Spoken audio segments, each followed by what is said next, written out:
What's up, Soul Tribe? It's your girl Dominique with Empathic Guidance, and I'm back with another video for you guys today. On horses made of sticks, he wore black and I wore white. He would always win the fight. Bang, bang, he shot me down. Bang, bang. Alright guys, so we are at another full moon lunar cycle. So we have approached another noteworthy celestial event, which is the full moon in Sagittarius, or also known as the strawberry moon. Now, I know what you guys think. What is it going to be? Pink? Is it going to be red?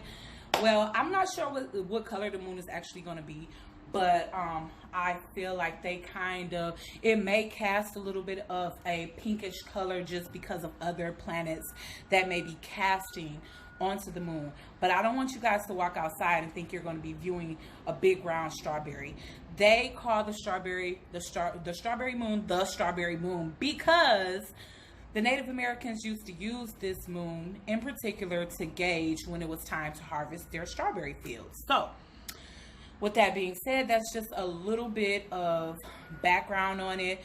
This moon is at 25 degrees, so it's not the most intense. We're getting a break away from the intensity because for the past couple of months, we have had some really intense full moons. So even though we're still going to feel this one, especially people that have heavy Sag in their chart, it's not going to be as intense. Like, everybody knows that Scorpio full moon was definitely super sensual, super sexual. Everybody was over the top.com horny. And what nothing we can do about it, huh? But the other signs outside of just Sagittarius that would definitely be feeling the residual energy of this strawberry moon is Gemini, Pisces, Virgo, and Cancer always feels the emotion of the moon because Cancer is the emotion of the moon, but and Pisces as well. So really, I consider all three water signs, but for sure, Cancer feels that residual effect of emotion and intuition from the moon.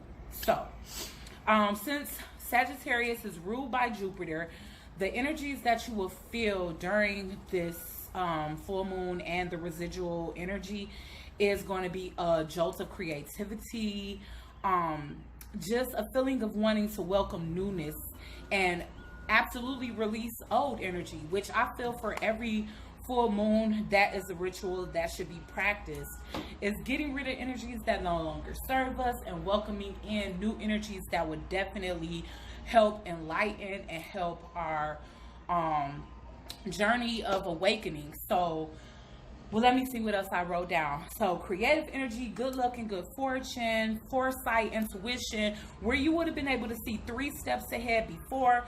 With the help of the strawberry moon or full moon in Sag, you'll be able to see like 10 steps ahead. So kind of use that, capitalize on it, and use it for your advantage.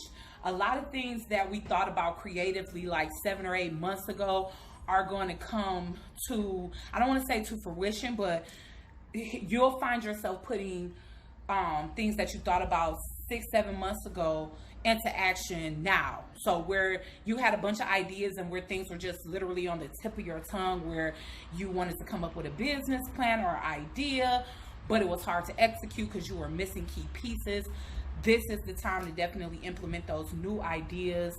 And certainly, you know, like I said, we're going to be welcoming in a lot of newness. What else did I write down? Because you know, your girl had to take some notes just so I can remember. You're going to be wanting to explore and expand, travel more, welcome in the new, like I said before. Change things about your everyday life. Be more optimistic. So Sag and the 9th house is all about beliefs. So you may even have some new belief systems. Let me see. So also, while we're entering this full moon in Sag, we are also entering the shadow period. Excuse me, guys. Hold on. Sorry about that. I had a little itch in my throat. Had to grab some water. But we are entering the shadow period of Mercury Retrograde. And everybody despises Mercury retrograde. I don't know anybody that's ever excited about Mercury retrograde. It's like the whole world goes on pause. Our electronic devices are constantly malfunctioning. We don't get our communication across right. It's not a good idea to sign new contracts. It's not a good idea to start new relationships.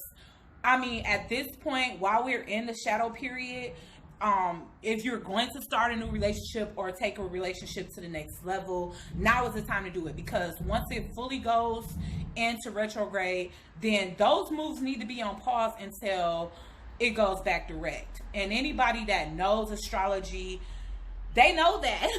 Like, literally, keep your communication to a minimum, because things can be either communicated wrong or portrayed the wrong way.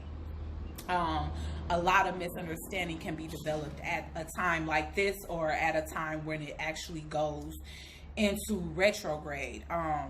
Again, like I said, malfunctions, bad, like literally bad contracts to be signed. So this is not the time. Like, if you're going to sign a lease now before it actually goes into retrograde. If you're going to get a new job, get it now or wait until it goes in direct.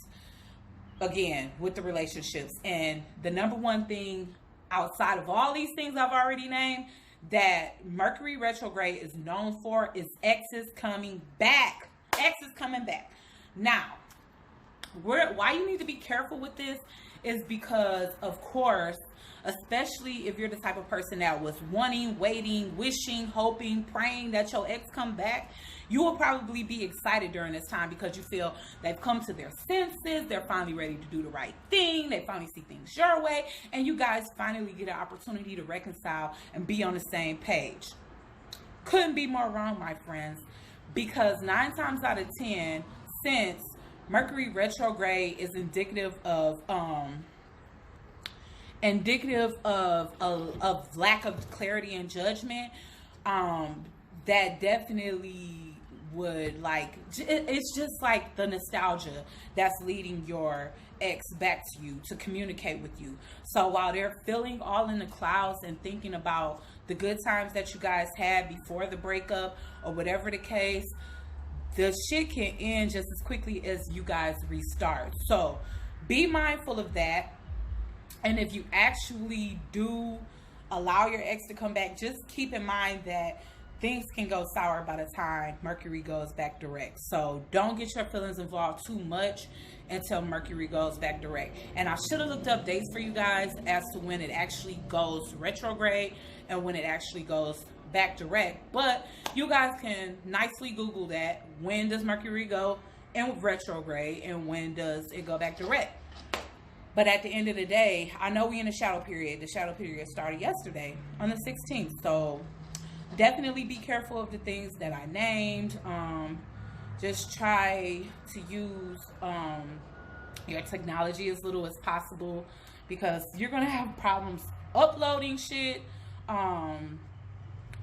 Just a lot of problems. So yeah, for us YouTubers, it's probably going to be a bit annoying, because we're probably going to lose footage. Uploads are probably going to take long ass time, mad freaking long. Our phones are probably going to malfunction. My phone has stopped working several different times in several different retrogrades. So yeah, I get the brunt of that really, really badly.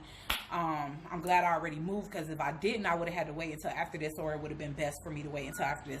Keep in mind, you don't have to follow any of the rules and guidelines that are given to make it through Mercury retrograde, but these are just fair warnings, just because 9 times out of 10, when you make a sound, resolute decision during the Mercury retrograde, you end up regretting it once the retrograde is over, or once Mercury goes back direct. So always keep that in mind while we're in the actual period of, and some people might even say do about shadow period too. So that might be starting now. Who knows? You know what I'm saying? But again, just be mindful of things that you start. Don't start anything big. Don't start anything that you can regret during this time until Mercury goes back direct. And I hope you guys are ready to charge your crystals tonight, to set your intentions. You know, I'm huge on that. I'm not just about the moon gazing. Like, I literally pay homage to the moon. Like I said, I charge my crystals, I charge my tarot cards.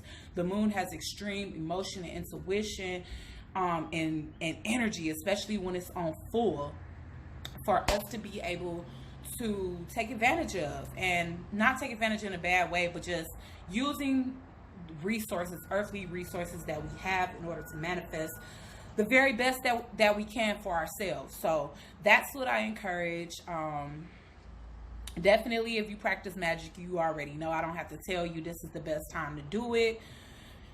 And that's about it, guys. So I hope you enjoyed this a little bit, especially if it explains some of the emotions that you're feeling right now, this little jolt of positivity that you may be feeling.